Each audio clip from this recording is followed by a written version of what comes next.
I've got a great job. Money in the bank. Last month, someone asked if I read the Bible. The Bible?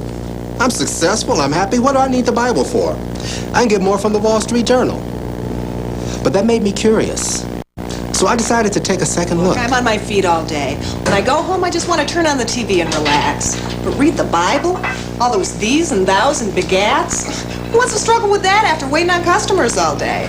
But then a friend showed me this version written in modern English, and I was surprised. This guy I play hoops with said I should start reading it, the Bible. Man, I said, I don't need no Bible. I mean, it just ain't cool. So he goes, I read it all the time. And he beat me by 20 points. So he gives me his Bible. I read it. It ain't hoops, but it ain't bad. What's your excuse? Before you make an excuse to avoid reading the Bible, stop. Take a second look. Pick up the Bible for 5 minutes, and you may pick it up for a lifetime. State of New York. And we went in to check up on that, and I relinquished my recorder, and I never saw my recorder again until it was handed to me when I left. And Bruiser Ken, Kenneth H. Mildworm, was on some kind of a personal frolic, and he picked up the recorder and he slammed it down on the desk, and he says, "You're not going to get a receipt." And then he says, "You'll have to leave the courthouse." And I was standing around waiting for clearance to see if that was really going to happen. And I was facing the outdoors, standing at the metal detector, and Bruiser Ken snuck up behind me, grabbed me under the arms, and he inflicted 6 bruises on me. And poor Franklin didn't know what was going to happen to his wife. So Franklin outstretched his arms like this to come between Bruiser Ken and Glendora. And Bruiser Ken dropped Glendora on the floor, and Franklin, and then Bruiser Ken turned around, socked Franklin in the jaw, and spread him on the floor. Okay, isn't that great? And then, of course, Bruiser Ken does what any coward will do. He lied about it, and he has told, I think it's something like 2,050 lies. And he's been covering up about this for a year and a half, and then the crooked FBI joined in, and the crooked U.S. Attorney, and the crooked U.S. Marshals, and then the courts joined in, and they have spent tons and oodles of your taxpayer money on something that never happened, only to cover up Bruiser Ken, only to stop these reports on TV, and only to get us to drop our civil suit against Bruiser Ken and all of his conspirators. There's 50 of them. Oh, wait, I should say, we only sued about 9 people, but 50 conspirators have reared their ugly heads. And so, in addition to all that, the Fourth Amendment says that no warrant for arrest shall issue without probable cause. They had no probable cause. This was all lies. Levy should have realized that he was the magistrate, and also without an oath. There was no oath.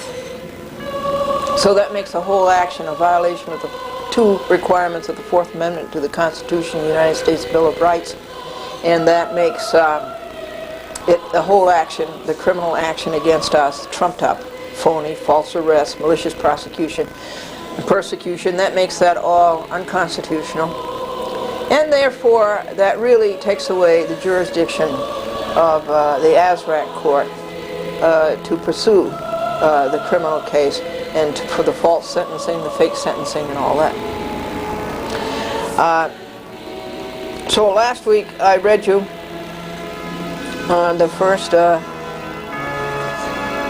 pages of the lawsuit, Glendora and Franklin Buell versus Joan M. Azraq, a United States magistrate in the Eastern District, Robert M. Levy, another United States magistrate in the Eastern District, Thomas Kwiatkowski, special FBI agent. What's that mean, special? Part-time? And who failed to sign an oath under penalty of perjury, that he had personal knowledge of all of the lies. He had personal knowledge of the lies, but he didn't have personal knowledge of what Bruiser Ken was lying about. And the corrupt U.S. Attorney Edgardo Ramos. And so that lawsuit. And where has that gone? It was filed, of course, in the Southern District of New York. That was a very underhanded thing. They forced it over to the Eastern District of New York, into the evil clutches of the Eastern District, where the prejudice and the bias and the entrapment could continue. And they sign you, all your cases go to the same judge in the Eastern District. That is a screwy rule. At least in the Southern District, bad as it is, your cases go into a wheel. The name of the judge is picked out of the wheel. So the Eastern District is all wrong about that. So this case is like all of our cases for civil suits before United States District Judge Ross.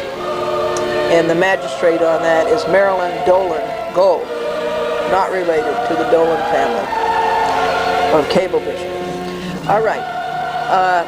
So Kenneth S. Mildworm sued herein as 97 Civ 1131, Glendora versus Bruiser Kent. Inflicted 6 bruises upon the 68-year-old female plaintiff, socked the frail 78-year-old male plaintiff in the jaw, and sprawled both of them on the floor.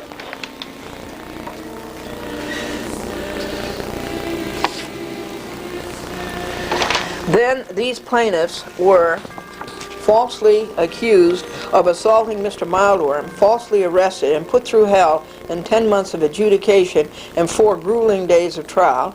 And here are state tort causes of action: damages to the health, damages to our finances, damages to our career, my career, time taken from us, damage to our church life, inter alia.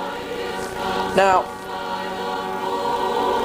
whoever in any matter within the jurisdiction of any department or agency of the United States knowingly and willfully falsifies, conceals, or covers up by any trick, scheme, or device a material fact, or makes any false, fictitious, or fraudulent statements or representations, or makes or uses any false writing or document. You hear that, Bruiser Ken?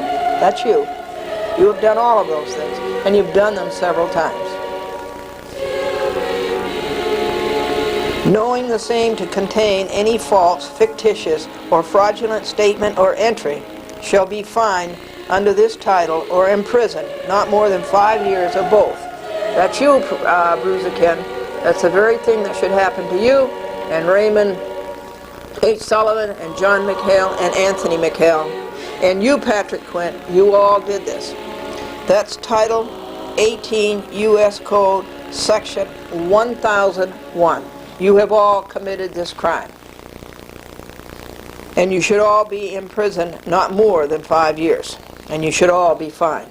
And you did it under the flag of the United States, working for the United States of America. You as U.S. attorneys. Oh, and you, Ramos, too. You as U.S. attorneys. You as a U.S. Marshal. You as the FBI. You have all done this. Mr. Ramos orchestrated 1,571 lies when this complaint was written. Now it's like 2,200. All enumerated and all annotated. Further, Mr. Ramos corrupted the youth of America. He taught a second-year law student, Mr. Neil Lowenbrook, to perpetrate Section 1001, one I just read you.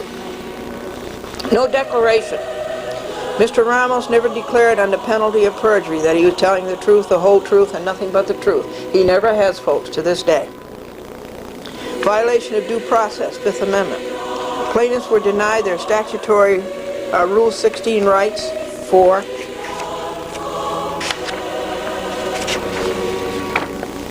depositions of Mr. Mildworm and his accomplices. The court saw to it that Mr. Mildworm would not be deposed, and the court is still seeing to it that Mr. Mildworm's personnel record, in which I suspect there are several incidents of brutality, would be covered up, and also Mr. Mildworm's pension. If he's able to beat up 2 seniors in the Uniondale courthouse, then Mr. Mildworm is able to be working for the New York City Police Department instead of being a parasite and getting a full pension. So no depositions of Mr. Mildworm were allowed, nor of his accomplices, and Mr. Mildworm's personnel records and other discovery were covered up. Magistrate Azrak covered up for Mr. Ramos and Mr. Mildworm any investigation by plaintiffs into Mildworm's pension. He is on full disability, 3/4 of his pay, and no taxes from the New York City Police Department. Yet he is able to work full-time as a court officer at the Uniondale Courthouse and beat up senior citizens. He should be working for his pay from the police department and not collecting it as a parasite. Well, this has changed. He can tell you anything he wants about it, but my interpretation of the facts is that he's been taken out of the Uniondale Courthouse, he's been taken out of the district, that he goes all over the Second Circuit, and that he has been really taken away from the public. The man is not fit to go before the public. Would you like to go to the courthouse to check up on your lawsuit in the clerk's office and have this happen to you? And then have him lie about it for 14 months? Kenneth Mildworm, Bruiser Ken, made up a story to cover up his atrocious double assault and then got his friends of 10 years to tell the same version. That would be Sullivan, J. McHale, and A. McHale, and Quinn. Mr. Ramos never called a News 12 crew as witnesses. They were present the day of Mildworm's double assault on the plaintiffs. Mr. Ramos never had any outside witnesses. He never had any outside witnesses. All of his witnesses were in-house. A court stenographer, a former U.S. attorney, and 6 of these lying Pinkertons. Or 4, or something like that. Glendora's subpoena was denied. Magistrate Azrak denied Glendora's subpoena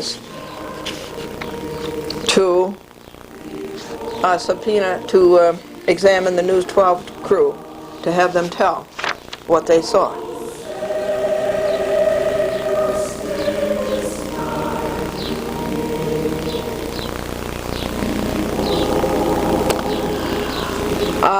This is a letter written by Brian Sussman of New Rochelle to Glendora and Franklin.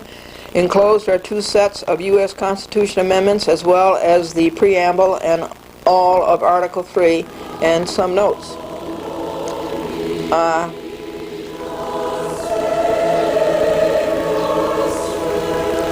And Mr. Sussman says, yours, meaning Franklin and Glendora's, your guarantees of established justice and ensured domestic tranquility, this is in the preamble to the Constitution of the United States, and general welfare, and secured blessings of liberty, all among the stated primary purposes of the Constitution, were not only unprotected by the U.S. government in this situation, but were deliberately infringed and the Constitution greatly and grossly violated. Brian Sussman.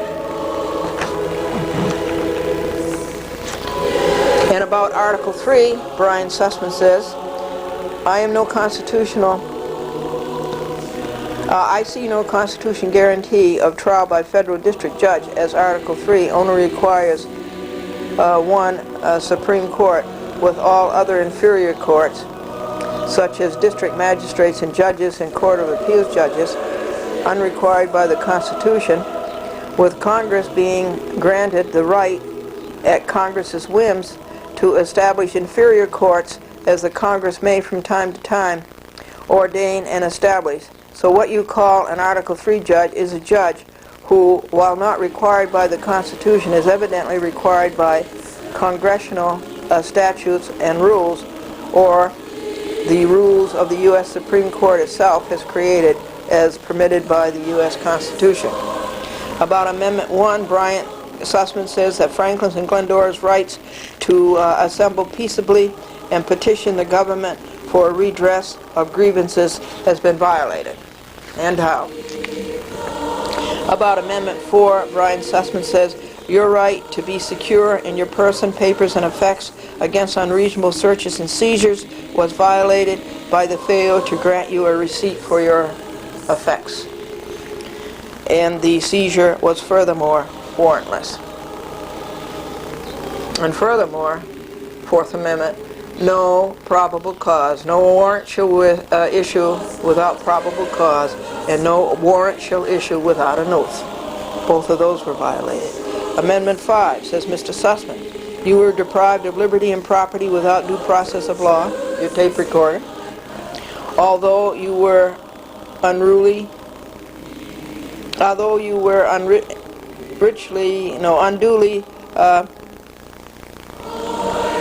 subject to due process of law, resulting in deprivation of liberty and property. They took our tape recorder. That was deprivation of liberty and property and of due process, and that's the Fifth Amendment Bill of Rights. You were arrested when you justly protested that your property, that is a tape recorder, was temporarily taken for public use without just compensation, that is, a receipt. Sussman's really good. He's a pro se too. Amendment 6.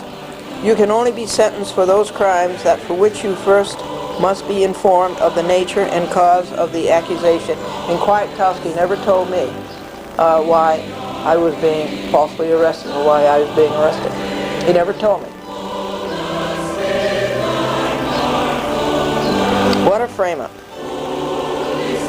And then only upon being confronted by witnesses in trial, and only upon compulsory processes for obtaining witnesses in your favor, and I was denied that. ASRAC denied all of my witnesses. And she denied tons of my videotape evidence and audio tape evidence. The probation department's pre-sentencing report is directly in violation of Amendment 6 because they wish to punish you for your alleged crimes without your first being charged, tried, or convicted of those allegations. Also see Amendment 8.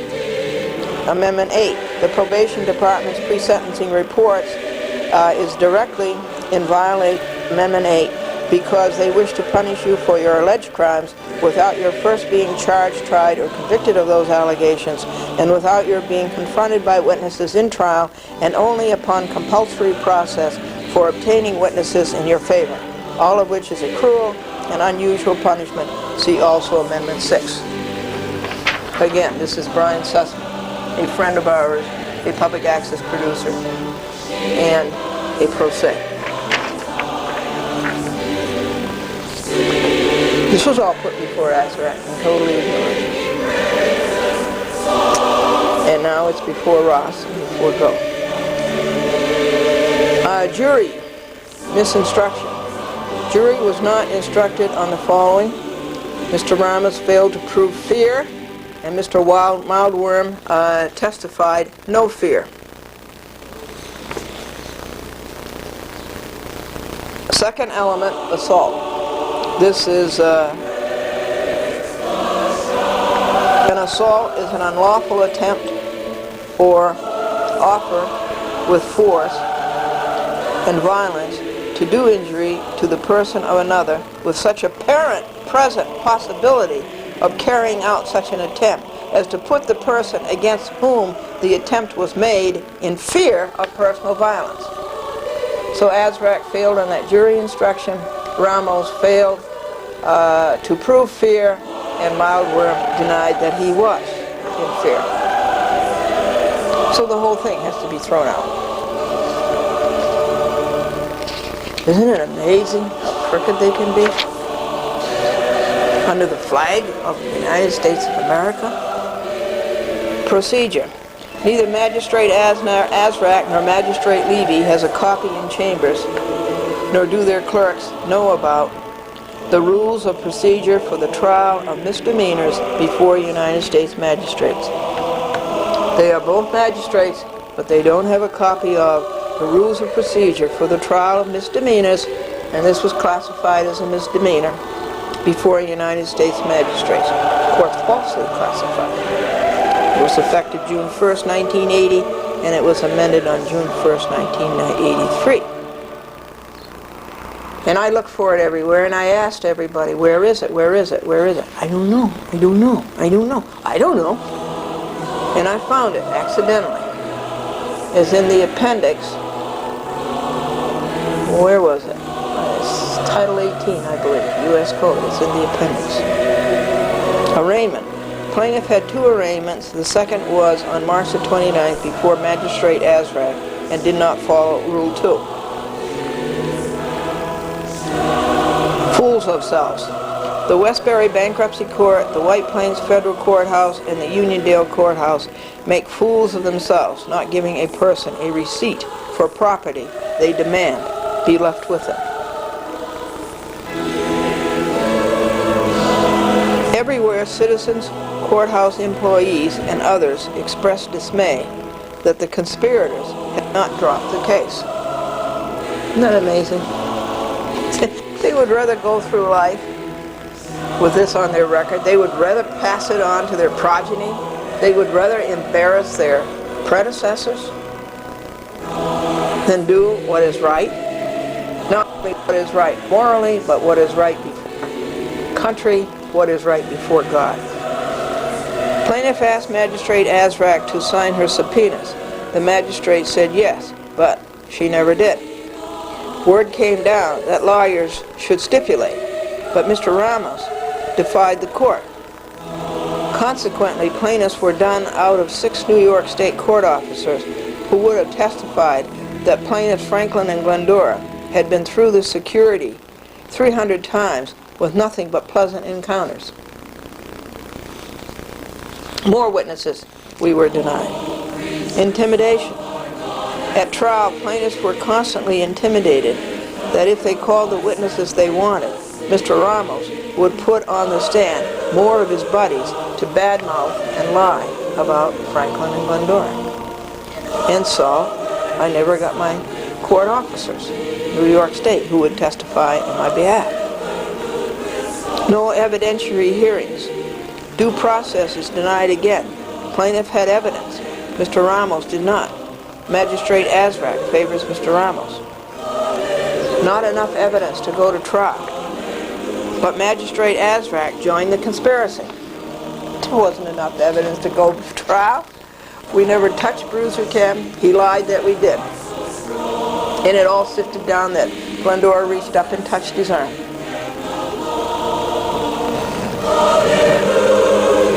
No change of venue. Rule 32, Federal Rules of Criminal Procedure. Plaintiffs moved and mentioned repeatedly to get this case away from the vindictive power robbers of the Eastern District of New York, 450 miles northwest to the Western District of New York, Buffalo. Magistrate Azraq denied this, making sure the conspirators manipulated the court.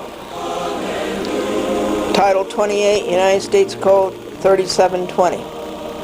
The job of the Azraq court was to ascertain the truth, and the Azraq court failed in this. This is conduct detrimental to the efficient and effective management of the courts. I misread the citation. It's Title 28 U.S. Code, Section 372C. This was conduct that was detrimental to the efficient and effective management of the courts, and then some. It's a small understatement. That a court's job is to tell who is presenting the truth and who is lying. And this court failed. Now what really happened? Female plaintiff put the tape recorder in the tray at the metal detector. Sullivan said, "You can't take that into the courthouse." Female plaintiff said, "I want a receipt for it." Out from behind came Mr. Mildworm, picked up the $150 recorder, slammed it on the desk, and through clenched teeth said, "You're not going to get a receipt." Female plaintiff said, "Rule 77, Federal Rules of Procedure, says the clerk's office has to be open to the public to conduct its business," because he said, "You're going to have to leave the courthouse." Mr. Wildman never said another word. He came around the x-ray machine, grabbed the female plaintiff under the arms, inflicting large bruises, grabbed her right wrist, inflicting 4 more bruises, and twisted her right arm up between her shoulder blades. Male plaintiff stretches arms to full length, laterally, and facing Mr. Mildworm.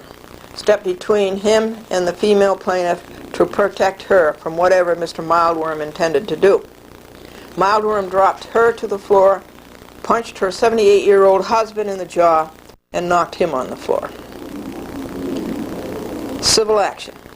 She, the female plaintiff, sued Mr. Mildworm and accomplices under 97 Civ 1131 for $3 million. Is that all? Oh, it should have been a lot more. It should have been $23 million. That must be a typo. Mr. Mildworm had to cover up his atrocious double crime by lying and getting his buddies, the government witnesses, anti-government, to lie. Mr. Mildworm's personnel record was kept out of the trial by Magistrate Azrak and Mr. Ramos. Mr. Kwiatkowski writes down Mr. Mildworm's lies and tells them to Magistrate Levy with no oath under penalty of perjury. And folks, that's all it takes. Idiot Mildworm lies. Idiot Kwiatkowski writes down the lies and takes them before the magistrate, and the magistrate issues a warrant. How is that for dereliction of oath and office? Triple motive. Their motive was, A, stop the exposure on TV of their crimes against the public. They don't want you to know. B, drop the civil suit against Mildworm and his accomplices. C, cover up the double assault by Mildworm. And we are on page 20. All of Mr. Ramos's falsehoods boiled down to one. She reached up and touched his arm. And that never happened. And even if it had happened, is it worth all this? This never happened. Mr. Mildworm did all of the touching, but even if it did, this was not forcible assault. 10 months of adjudication, and now it's 14. 4 days of trial, and all this taxpayer ripoff because she allegedly reached up and touched his arm. Inconsistency. Magistrate Azrak accepted without question every word Mr. Ramos said. Harvey Cash made Nuremberg remarks as Mr. Mildworm passed him in the corridor. Vivas only following orders. The magistrate thought this was terrible and said, "Oh, and he's Jewish." She asked the female plaintiff to tell her supporters not to say things like that. Well, one, I didn't hear Cash say that. Azrak didn't hear Cash say that. All we heard was hearsay. Ramos saying that Cash said that. No audio tapes. Magistrate Azrak would not agree to letting the plaintiffs make their own audio tape of the trial and sidebars that they could hear at night and have a record to respond to the next day. The tapes of the conferences. The audio tapes of the conferences with Magistrate Azrak, 10 months of leading the plaintiffs on, are in the record. No friends were allowed to testify at trial to tell about the good side of the plaintiffs. Only enemies were allowed to testify. People who made themselves enemies by betraying their country and disliked plaintiffs for blowing the whistle. Two people, honest, upright citizens, for 68 years and 78 years, are made into, quote, criminals.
Got a great job. Money in the bank. Last month, someone asked if I read the Bible. The Bible? I'm successful. I'm happy. What do I need the Bible for? I can get more from the Wall Street Journal. But that made me curious. So I decided to take a second look. I'm on my feet all day. When I go home, I just want to turn on the TV and relax. But read the Bible? All those these and thous and begats? Who wants to struggle with that after waiting on customers all day? But then a friend showed me this version written in modern English, and I was surprised. This guy I play hoops with said I should start reading it, the Bible. Man, I said, I don't need no Bible. I mean, it just ain't cool. So he goes, I read it all the time. And he beat me by 20 points. So he gives me his Bible. I read it. It ain't hoops, but it ain't bad. What's your excuse? Before you make an excuse to avoid reading the Bible, stop. Take a second look.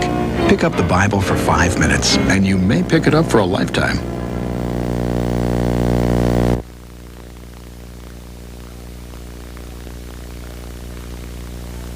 That's correct.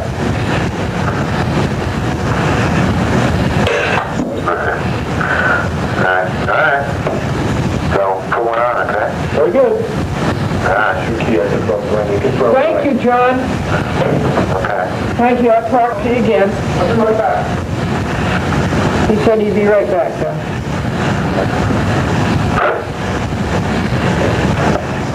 Time was 2:08 p.m. That's a lot less than John told you. City Court. It was Kathy Ritchie. I can tell you this is not an agency yet, and it's not in any way affiliated with something or the fish there. Indeed, we are presently in the midst of a lawsuit with it. Finally, Glendora's use of CDS without authorization is in violation of CDS rights with respect to its goods. This is from ABC. Please be advised that Glendora is not an employee of Capital City ABC Incorporated or any related entities, including American Walsh Gas Company, Inc., or WABC. In addition, we have sent Glendora several letters in the past asking her to cease using the ABC logo and to stop representing herself as an ABC employee. Well, I'll tell you when the next one comes in. I'll have copies of these today too, okay? Okay. Nothing like sending them out to mail. You know what I mean? Okay. See you later. I'm going to also give them another call.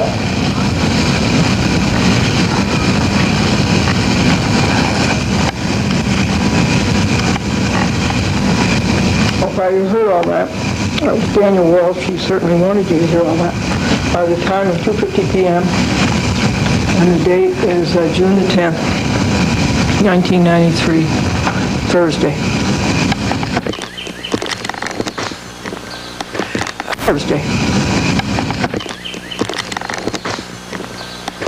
This happened somewhere between after 2 p.m. yesterday. Friday, June the 11th, 1993. Did you see this geranium plant?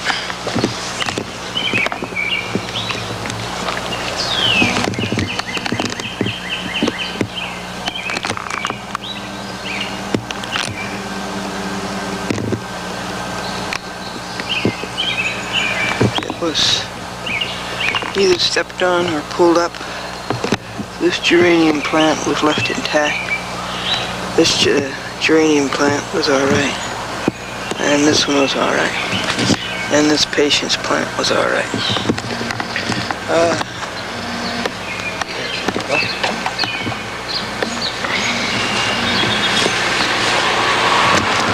These are the wild plants that were pulled up or broken. There are 3 of those. And then over here, there are 2 patience plants. You can see that one there, lying on its side. And then there's another one 16th, 1993, Wednesday. And I don't have a doormat. And there's my doormat. Looks to me like my doormat has been kicked.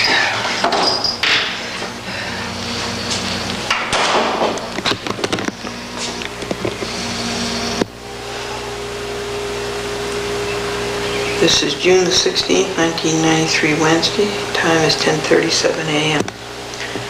My doormat has been kicked from the front of my door down to here.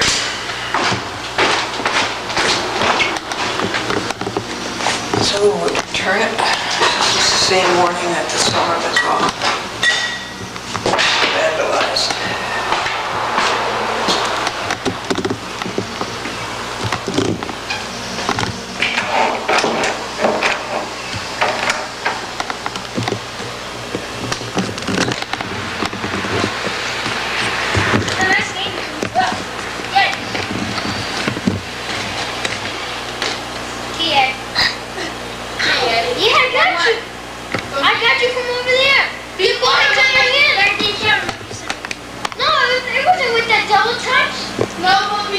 This is Kevin Larkin and the black boy and the third boy, and it's 5:14 p.m. and it's June 16th, 1993, Wednesday. Everybody has TAP. Everyone plays PPS. No.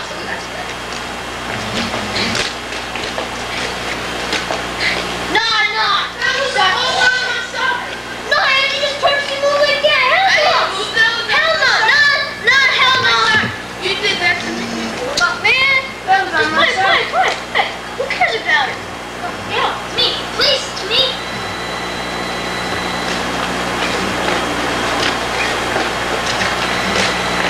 Yes, I'm here with my black friend and the intruder. See? Everybody say hello. That's... No. That's James Walsh. That's Kevin Larkin. Okay?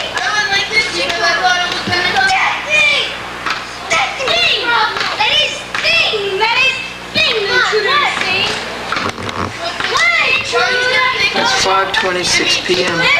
June 16th, 1993, Wednesday. Just 2 minutes ago, the old Alpuche threw the ball at our window. He's the great window breaker anyway. He's the one who broke the window with a hockey puck. Andrew. Andrew. Who is Andrew? I know I was about to say.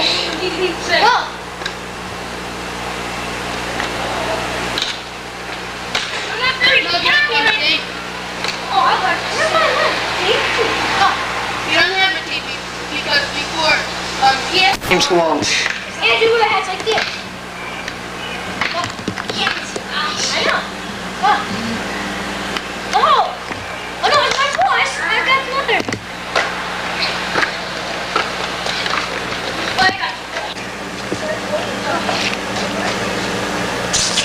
what's up, dude?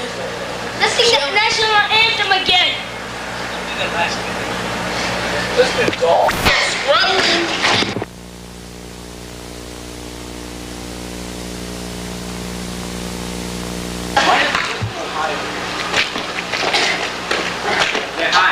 Dan, peace. So it's 1, 2, 3, 4, 5, 6, 7. I got him out, Neil. I got him. And now I can see the time, 7:22 p.m. and the date is 6:22 p.m. Tuesday, second day of summer. Get out of here, scrub! It was bright. This is in violation of the White Plains noise ordinance.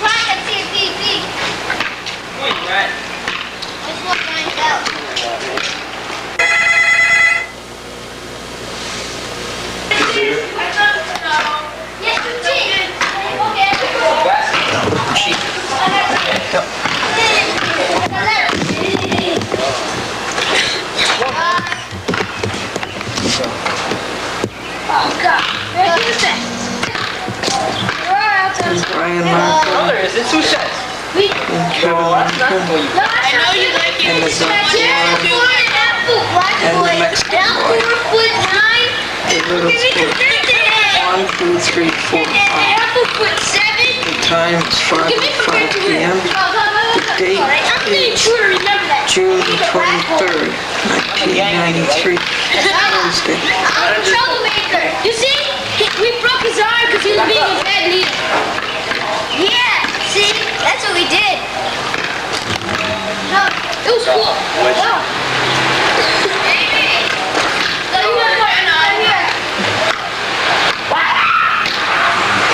Yes, sir. Oh, sir.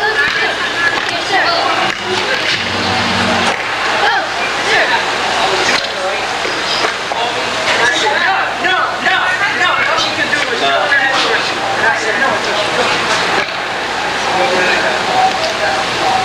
I'm sorry. If I get a complaint, I gotta come here. If I knock on her door and she complains, I know you're gonna come here. I don't have a choice. Because if I knock on her door, I'm really gonna blast her one. All right, well then you go to jail. All right? For what? For blasting her. For bad mouthing her? I'm gonna get arrested for that? No, I couldn't bring her. No, I wouldn't do that. She's not worth it. Oh, dude.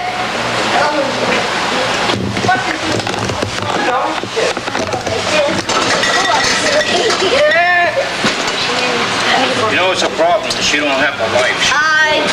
Hello. There she is. You get taped. You're going to be upset. She's an idiot. She's a moron. She needs a good kick up her ass. Fuck her.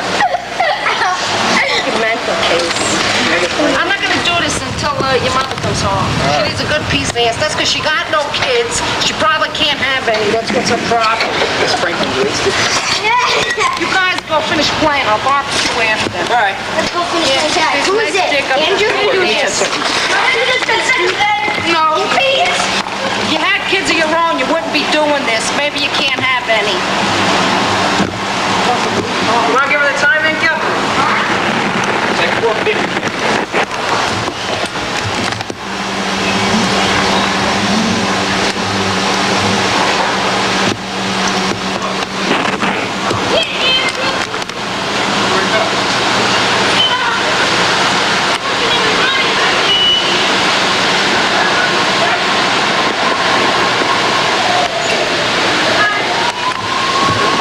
Now, I think that must be Candy Alpuche's sister. They certainly have the same mouth. That's Brian Larkin. He lives over there. 1C. Now, what time was this? 5:22 p.m.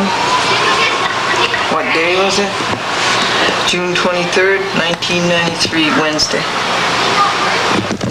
I wouldn't videotape her unless I knew something. Well, they're going this way.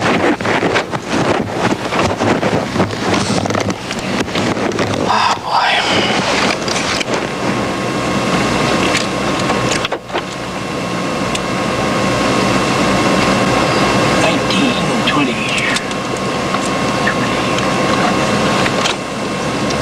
Now, how are we going to get this out of this side?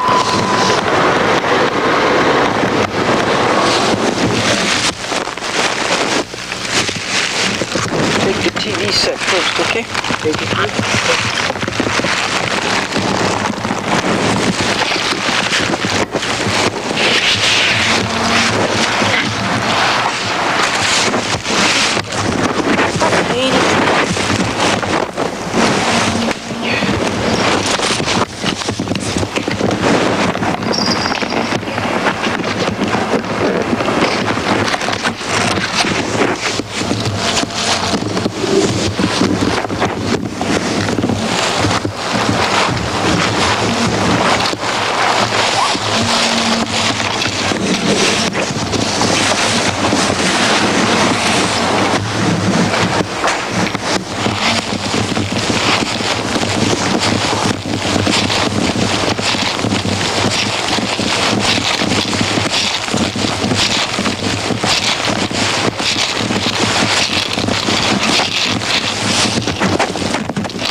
All it needs is a crown on it now.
That was assault, and that was Roberta Walsh, and I'll call the police tomorrow.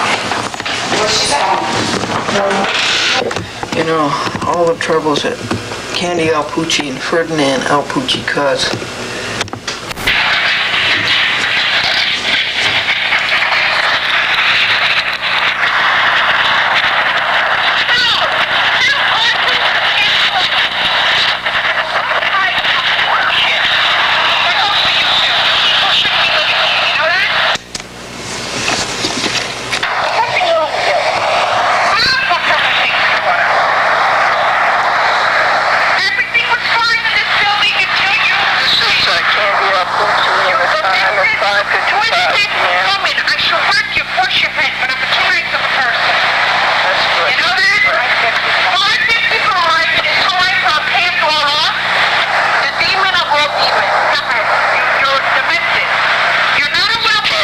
You should be put away. You time is 5:55 p.m.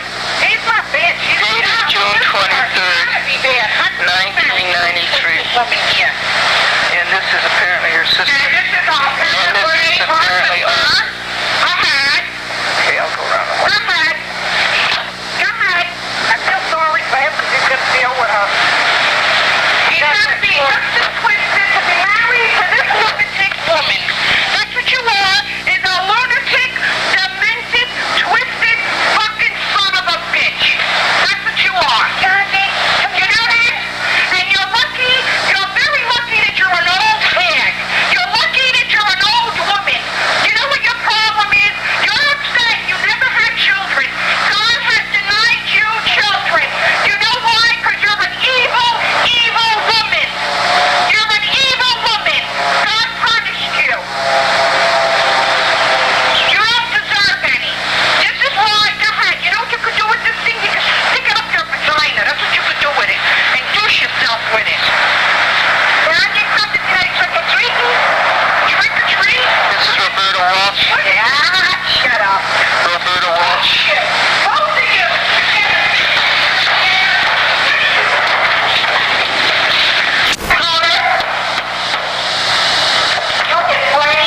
Roberta Walsh. Roberta Walsh, 6 p.m. June 23rd, 1993, Wednesday.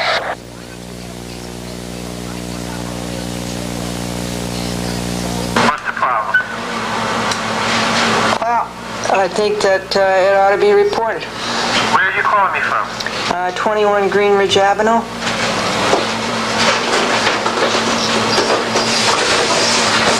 What apartment? I'm in apartment 2A. She's in apartment 3A. That's Roberta? Walsh. Her name is Walsh. W-A-L-S-H. Your name, please? Is Mrs. Buell. B-U-E-L-L. And she's home now. Okay, why don't you tell me one more time what happened to you? Okay, well, we came home, and there was the chair from down cellar was in front of our door. You came home together? My husband and I, excuse me. My husband, Mr. Buell, and I came home. Yep. And a chair from down cellar was in front of our door, so I videotaped it. And as I did that, they started taunting me, and I was at my front door, and they started coming up the stairs, and I videotaped their taunting. Okay, let me, At that point, she put her hand... let me take your telephone number down. Sure. She put her hand over the lens of my expensive camera. Is your camera damaged in any way? Well, I haven't had an opportunity to determine that. I'd have to have daylight to do that. Okay. Okay, what's my number? 949... 9495. 9495. And you're in apartment 2A, correct? Yes, officer. Okay, I'm going to have officer come over here and speak to you. Oh, good. And your name is what, officer? L-E-E. L-E-E, Officer Lee. That's correct. Thank you, Officer Lee. Yep. I appreciate it. Okay. Bye.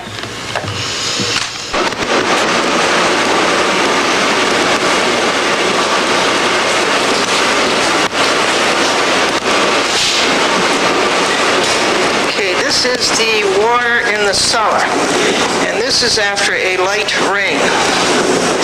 Now, when we have a medium rain, there's twice as much water as what you see here. And then when we have a heavy rain, there's 3 times as much water that you see here. And this is the sump pump that doesn't work anymore. And it has to have the drain, the steel drain put over it, because as the building inspector said, he weighs 250 pounds, and if he stepped on that board, he'd go right into that hole. And this drain has to have a steel grid. This is a makeshift drain, and the building inspector wants a steel grid over it. I want to show you how much water there is.